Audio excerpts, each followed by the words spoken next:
may alog ang bearing, mahugot sa bearing, may alog.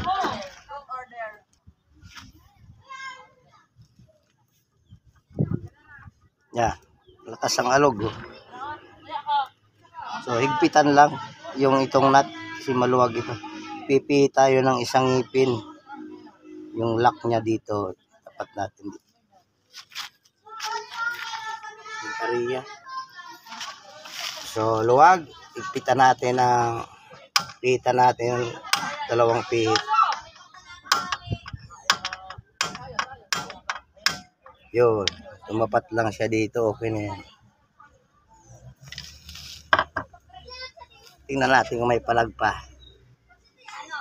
Okay na. Wala nang palag yung pitaka. Wala sulod ang pitaka.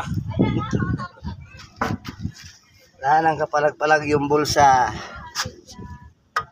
So, lagay natin tong cutter pin para hindi lumuwag.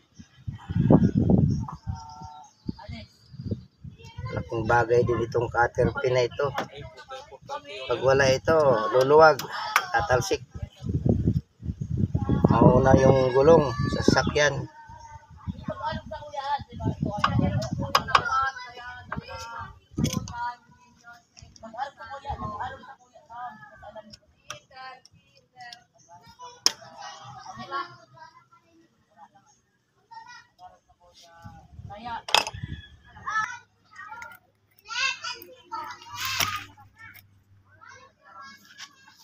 Apak, bitaw.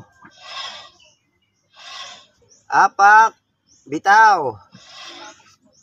All right. Okay na. Sana magtutuloy.